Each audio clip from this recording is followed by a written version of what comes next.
उपोषण आज त्यांनी मागे घेतलंय त्याबद्दल मी मनोज जरांगे पाटील यांचं मनापासून आभार मानतो त्यांचे आणि त्यांच्या सहकाऱ्यांचे देखील आभार मानतो आणि सकल मराठा समाजाने शासनाच्या आव्हानाला विनंतीला मान देऊन हे जे आंदोलन होतं उपोषण मागे घेतल्याबद्दल मराठा समाजाला देखील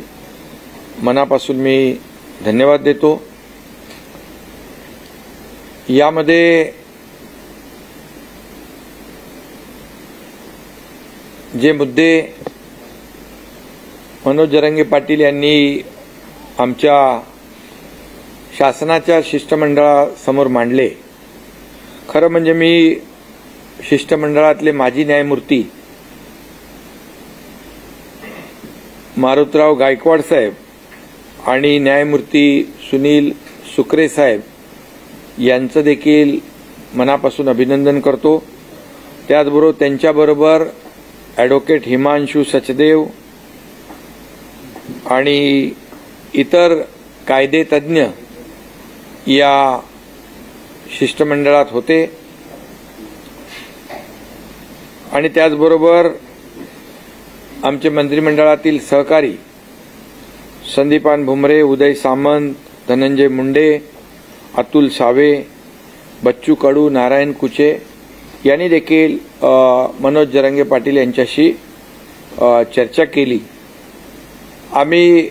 परवाच्या दिवशी मी स्वतः मनोज जरांगे पाटील यांच्याशी फोनवरून चर्चा केली होती।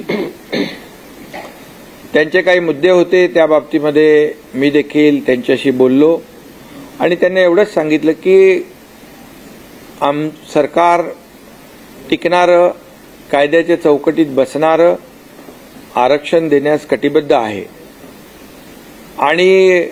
ज्या कुणबी दाखले जे आपण मराठवाड्यात देतोय, कुणबी नोंदी ज्या सापडत आहेत, जो आपला 1967चा निर्णय आहे, 2004चा GR देखील आहे की ज्या जुन्या नोंदी आहेत कुणबी त्यांना आपण कुणबी दाखला देणं, यावर देखील खूप मोठं यश जस्टिस शिंदे कमिटीला मिळालं असं मी त्यांना म्हणालो। जवळपास 13,500 14,000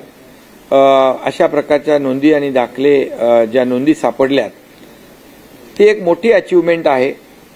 आणि त्यासाठी जस्टिस शिंदे कमिटीने देखील दिवस रात्र काम केलंय आणि म्हणून ज्यांनी जेव्हा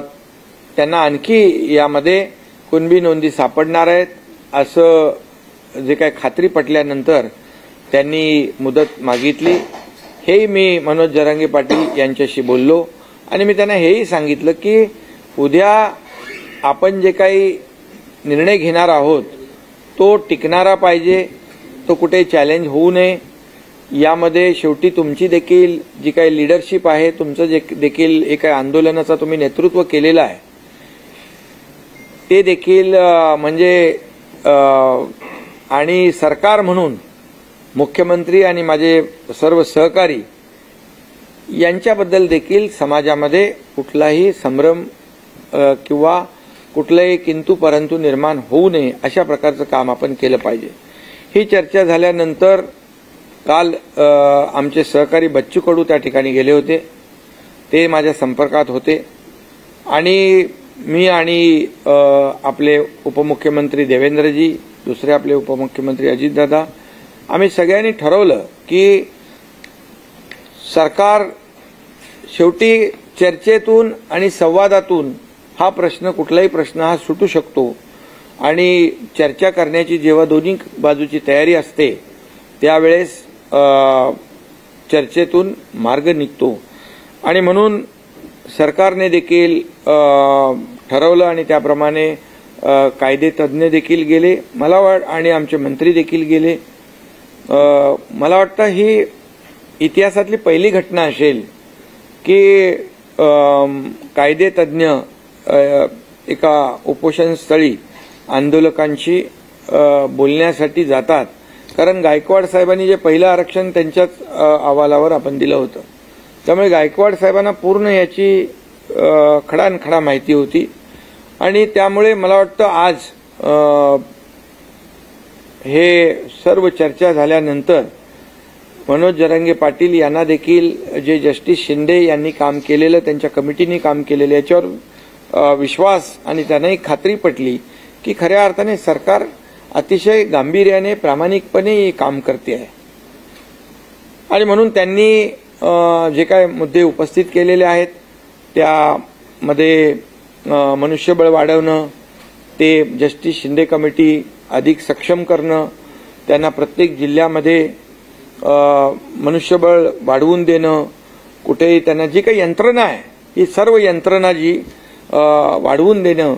या बाबतीमध्ये त्यांचा मुद्दा अतिशय रास्त आहे आणि त्यानुसार ज्या ज्या ठिकाणी राज्यामध्ये ज्या कुणबी नोंदी आहेत या तपासल्या जातील आणि त्यावर त्यांना कुणबी दाखले देण्याचा जो GR सरकारचा आहे त्याची अंमलबजावणी पूर्णपणे केली जाईल। शेवटी सरकार म्हणून आपण कुठलाही निर्णय असा घाई गडबडीमध्ये घेऊ शकत नाही, त्याला कायदेशीर आव्हान निर्माण होतील, ते कायदेशीर ह्याच्यावर टिकणार नाहीत आणि मग सरकार म्हणून आम्ही कुणाची, मराठा समाजाची किंबहुना इतरही समाजाची कुणाची फसवणूक, वेळकाढूपणा फसवणूक करू शकत नाही, करणार नाही आणि सरकार वेळकाढूपणा देखील करणार नाही। आज जी मुदत 2 महिन्याची आहे त्यामध्ये जास्तीत जास्त काम करून या मराठा समाजाला न्याय कसा देता येईल आणि त्याचबरोबर इतर जे काही समाज आहेत या इतर समाजाला त्यांच्यावरही अन्याय न करता जे काम आपल्याला करायचं आहे त्यामध्ये सरकार कुठेही कमी पडणार नाही, अशा प्रकारचा निर्णय आज आपण घेतलेला आहे आणि मला वाटतं बाकी तर सगळे मुद्दे आपले तिकडे टीम तिकडे होतीच आणि जे जे काही चर्चा आमचे लोक करत होते आणि मनोज जरांगे पाटील मुद्दे उपस्थित करत होते हे आपल्याला देखील सर्व माहीत आहेत आणि म्हणून या वेळेमध्ये ज्यांच्या नोंदी ज्यांच्या आहेत त्या नोंदी तपासण्याचं काम युद्ध पातळीवर केलं जाईल आणि त्यांना दाखले दिले जातील। त्याचबरोबर दुसरा जो टप्पा आहे जे सुप्रीम कोर्टाचं क्युरेटिव्ह पिटिशन जे आहे याच्यावर देखील आपण काम करतोय आणि सुदैवाने मागच्या निर्णयामध्ये मागे जेव्हा सुप्रीम कोर्टाने मराठा समाजाला आरक्षण देता येणार नाही असा निर्णय घेतला त्यामध्ये देखील काही ज्या त्रुटी आहेत, काही त्याच्यामध्ये कोर्टाची निरीक्षणं आहेत आणि ती देखील पूर्णपणे आपली जी 3 निवृत्त न्यायाधीशांची कमिटी आहे, जस्टिस भोसले, जस्टिस गायकवाड आणि जस्टिस शिंदे यांची कमिटी जी आहे ती काम करते आहे आणि त्याच्यामधले ते जे काही त्रुट्या आहेत त्या सुप्रीम कोर्टाने आता जो काही एक विंडो ओपन केलेला आहे ड्यू प्रोसेसमध्ये ते आमचं म्हणणं ऐकणार आहेत आणि त्यावेळेस तोही मुद्दा त्या ठिकाणी जे मुद्दे आहेत, जे मराठा समाज मागास कसा आहे हे सिद्ध करण्याचं काम देखील सरकार करेल। त्यासाठी जो मागासवर्ग आयोग आहे तो देखील युद्ध पातळीवर काम करेल आणि ज्या पूर्णपणे त्रुटी मागच्या निर्णयामध्ये कोर्टाने दाखवून दिलेल्या आहेत त्या पूर्ण त्रुटी दूर केल्या जातील आणि ते देखील टिकणारं मराठा आरक्षण, कायद्याच्या चौकटीत बसणारं मराठा आरक्षण देण्यास देखील सरकार कटिबद्ध आहे आणि ह्या 2 मार्गाने आपलं हे सरकार काम करेल आणि निश्चितपणे या मराठा समाजाचं जे एकजूट आणि जे काही आंदोलन झालं यासाठी सरकार देखील पूर्णपणे या सर्व बाबींवर सर्व यंत्रणा जी आहे, सर्व पूर्ण विभाग जे आहेत, प्रत्येक जिल्हाधिकारी हे सगळ्या लोकांना तशा प्रकारचे निर्देश देता येतील आणि एका जिल्हाधिकाऱ्याकडून त्या जिल्ह्यामध्ये 10 लोक, कमीत कमी 10 लोक तर फक्त याच कामावर त्या या कामाचीच जबाबदारी देण्याचं देखील सरकार काम करेल।